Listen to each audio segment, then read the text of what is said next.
Hi everybody. Well, this winter I did it. I've ordered the Garmin 94 EcoMap, and in this unassuming box right here is the Panoptix Livescope.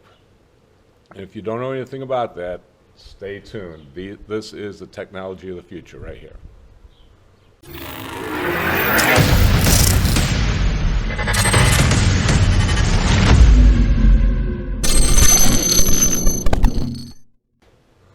So in this video, I'm going to show you how I'm going to mount this.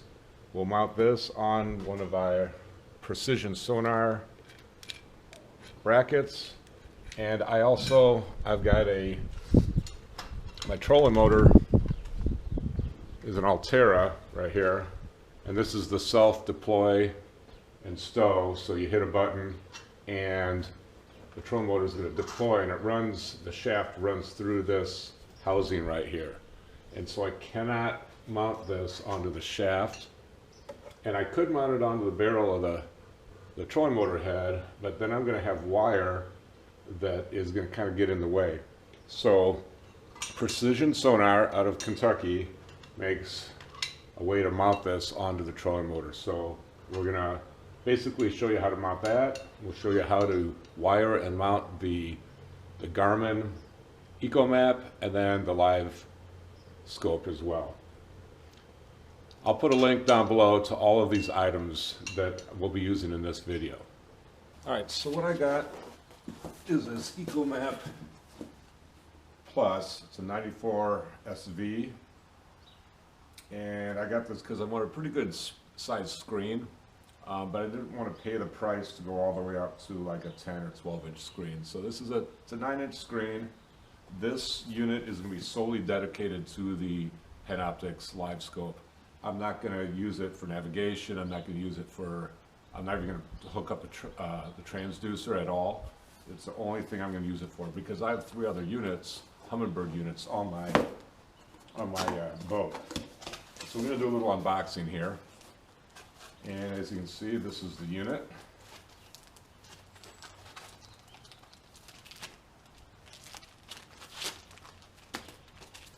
So it comes nicely packaged. There's a protective covering. And I do have another unit mounted on the bow, so I'm probably going to put this one higher up so it's closer to my face. Easier for me to bend down and fine tune the adjustments, whereas my depth finder, I don't think I'll need to be fine tuning much at all. So I'll put that lower and this one up a little bit higher. It gives you a template if you're going to flush mount this, which I'm not going to do.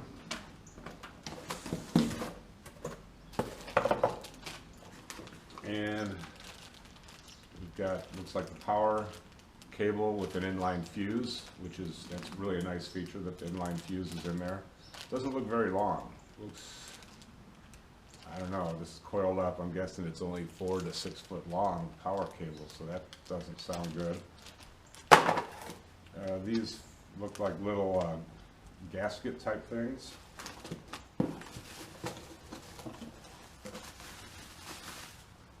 Maybe this is the housing to mount the unit. It's kind of nice. Again, I'm used to the Humminbird, so this is a little different. The way that they have this hooked up, it's kind of nice.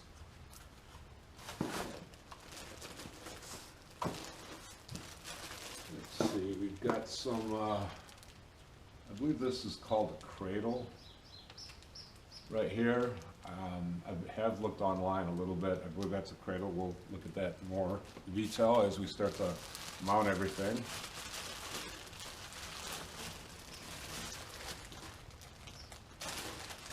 And in this bag we've got more mounting hardware. This is to shoot your wires through the hull of your boat. This is for transom mounted for the transducer. We've got some directions on how to mount, and I believe this is the transducer.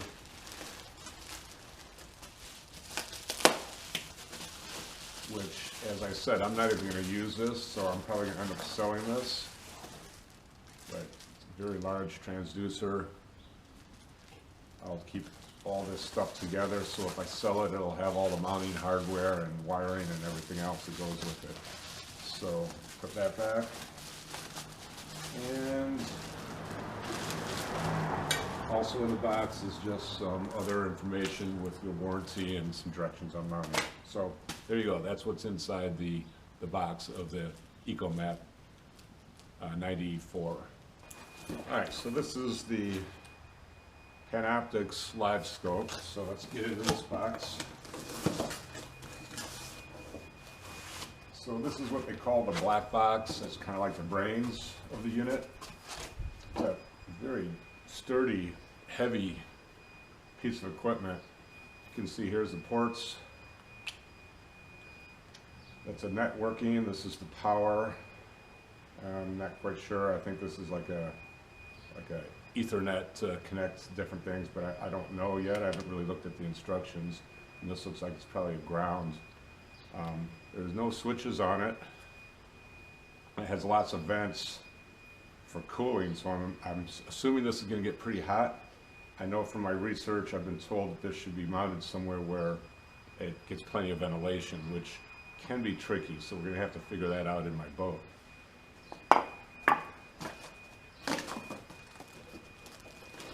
In addition to that, here is this is the transducer.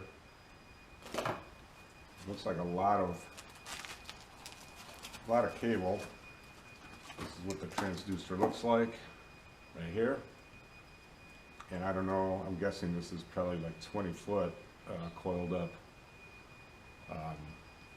cable. So I want to keep this transducer protected as I lay this out to figure out exactly how I'm going to mount this in the boat. All right. And another cable, not sure what this one's for yet. And we have another cable, marine power cable. So here's the power cable. This looks like it's lengthwise. I'm just guessing it's probably in the 10-foot range, but we'll find out once I uncoil it. And another cable. This is the mounting hardware for mounting this to the, this is for mounting to the head of the trolling motor, which I will not be doing, but I will need this. This is for mounting to the shaft. Again, I'm not going to mount it on the shaft, but I'll mount it on the adapter that I got from Precision Sonar. And then this is the mounting equipment for the transom. I will not be mounting at the transom, so I don't need that. And this is just some screws. So that's what comes in the package with the Livescope. So I'm going to start laying this out on the floor here of the garage just to see how long the cords I have, and then I'll start to try to figure out where I'm going to mount that black box in my boat. All right, so I think we've got it figured out how this is going to go. All right, I'm going to stop the video right there just for a second. My intent with this video was to really make a good informational video on how to wire your Panoptix Livescope. And in this process, I ran into countless problems. And so this video is actually broken up between many, many days. And I'm going to let it run in its complete entirety. And I'll try to type in corrections as I see them. And then I'm going to talk over a portion of the rigging, because that's just watching me run wire through my tubes and whatnot. So keep watching this video, and at the end I'm going to do a diagram of exactly how I did this wiring, because it was a little bit confusing. And again, I want this to be totally transparent and helpful to you guys when you go to wire yours, so you don't run into the same problem that I ran into. So this would be the transducer. It'll be down on near the head of the trolling motor, and there's quite a bit of cable, and the reason for that is it has to go up the shaft, back down, inside the boat and to wherever we're going to mount this black box. So this is 20 feet, lots of room, so that's good.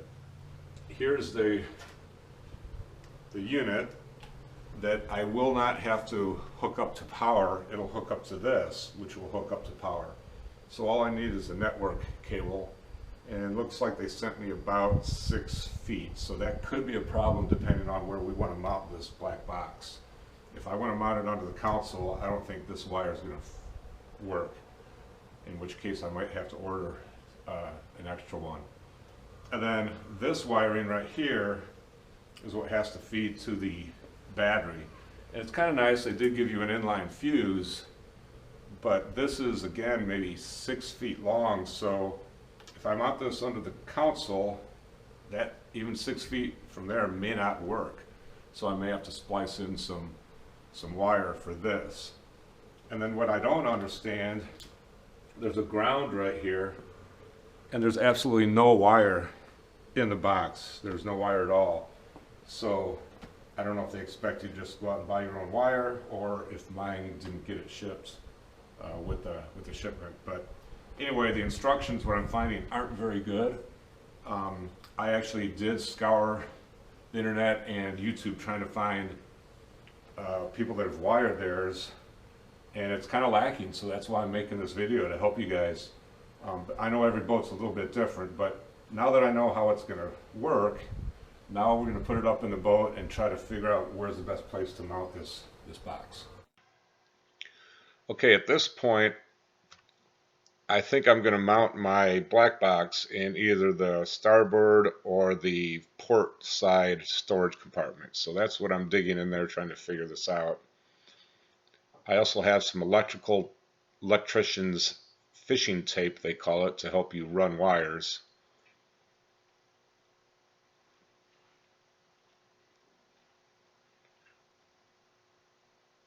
And so you can see now I've opened up the port side because I'm realizing the starboard side may not work. I didn't realize it, but there's a wall up at the end where I'm reaching into right now. And then beyond that wall is some spray insulation foam or buoyant foam. I would have had to tunnel through at least 10 to 15 inches of this foam, and I didn't really want to do that. So after about a half an hour of fidgeting around, I finally came to the conclusion that it's not going to work in either of these two storage bins.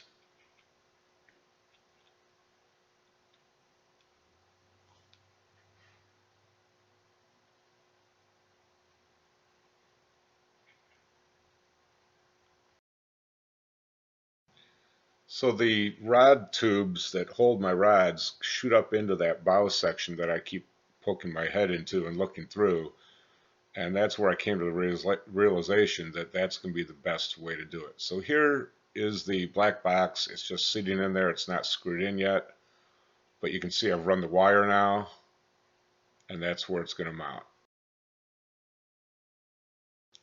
So what I'm doing now is running the power wire through the bow, down a tube, which is eventually going to come out near the console and lead to the batteries.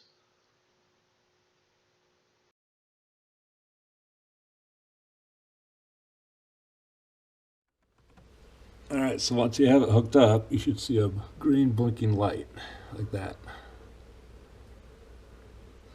That tells you that you're operational and ready to go.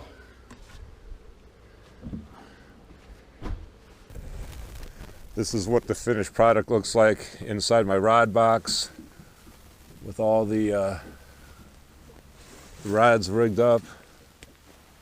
And there's the black box with the wiring. Alright, so here's the finished product.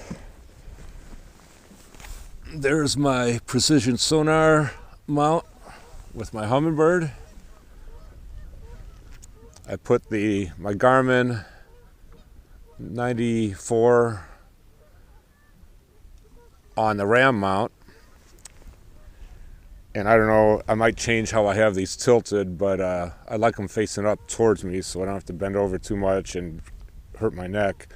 But yeah, it's up and running, I don't know really how to use this yet. I'll have a video later on the ins and outs of the unit, but you can see as I turn my trolling motor, it's changing how many weeds I'm seeing. Let me move us in a little more forward.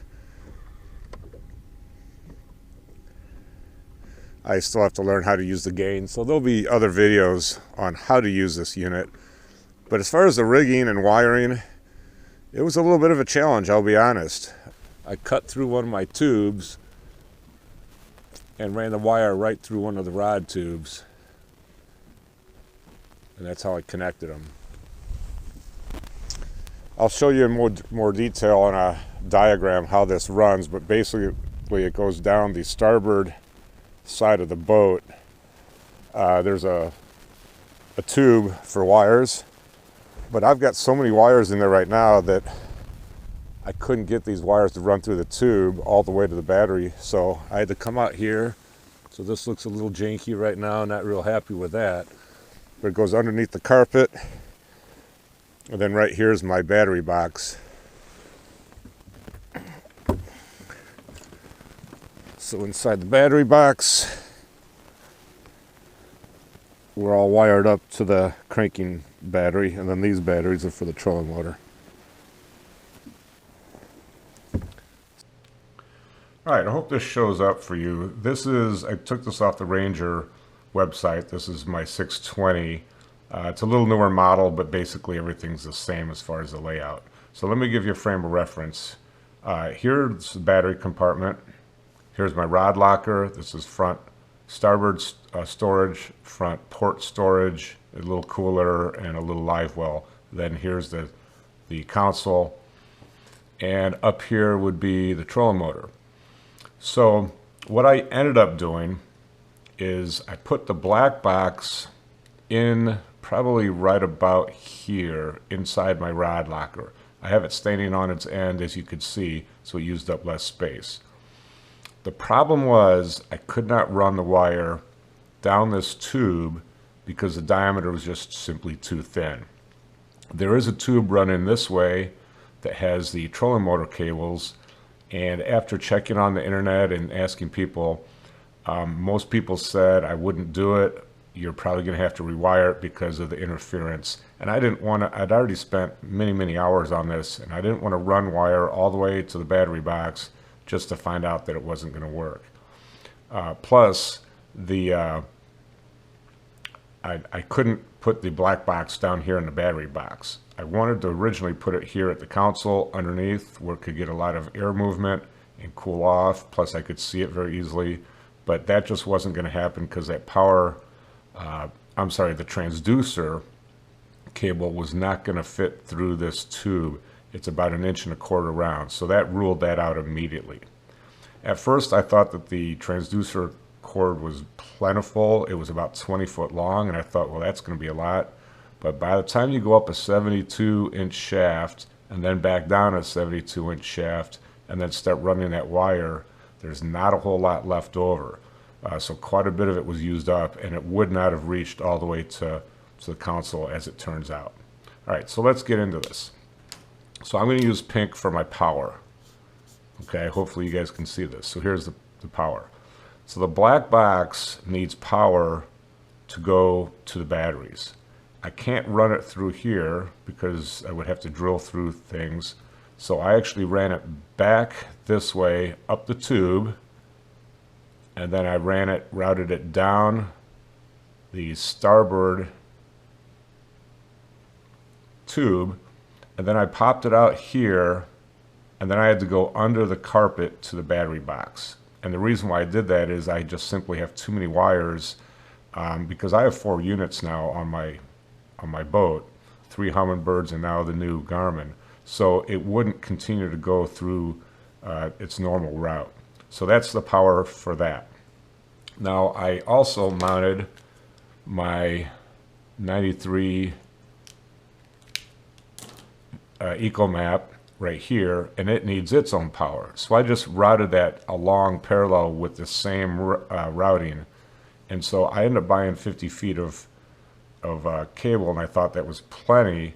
And as it turns out, I used in both cases probably about 30 of the, maybe even more, 30 of the 50 feet. So I used a lot of it because I had to run this twice. And I've got a 20-foot long boat, and so the distance from here all the way down to here probably was over 20 feet just for one of them. Okay, in addition to that, I'll use purple for the transducer. Okay, so the transducer, as you can see, I mounted it right about here on my, not on the barrel or the head of my trolling motor, and not on the shaft because of my type of trolling motor. So I bought that rig from Precision Sonar. It's a special mount, and I ran that transducer cable up through here, back down, and then that had to go into the tube, and that transducer went to the black box. That's the cable that had the 1 inch or 1 1/4 inch head on the connection end of the transducer cable, and so it can't fit through very many slots. So that becomes a big problem. Then the network cable, and I'll use yellow for that. The yellow network cable gets the black box to talk to the Garmin, whatever Garmin unit you have. Again, I've got a 94 EcoMap. So that has to run from here to here. And so all this ran through one of my rod tubes. I just used one rod tube. I ran 3 different wires through there. So basically that rod tube can't be used for anything else now. But it was a nice clean shot. I actually took this panel off and with a utility knife cut into one of those rod tubes and then just fed the wire down. So that was actually pretty simple. It came with enough wire. I actually had probably an extra 4 or 5 feet. Well, not 4 or 5 feet, but like 2 foot of wire, so that was plenty. So the power, they give you very short, maybe 4 or 5 feet of that. Transducer, they give you about 20 feet. And networking, they give you about 6 foot. So if you plan on wiring to your console, you're definitely going to need more power, more cable for the power. You're probably going to need more networking cable, and you can buy that through Garmin. It's not cheap. I looked into it. It was, I forget the exact price. It was like 50 bucks or something just for 10 feet. And then the transducer is going to be the biggest problem for you, because even though it's 20 foot of cable, again, going up the shaft of the trolling motor and then back down, you're using up quite a bit of it. And then you're going to have to run it to wherever you need it to go in the boat. Plus, that 1.25 inch is really the biggest problem as far as preventing you from routing it to different places where you'd like it to go. So hopefully this diagram helps you guys out, and hopefully you guys have success mounting your Panoptix Livescope.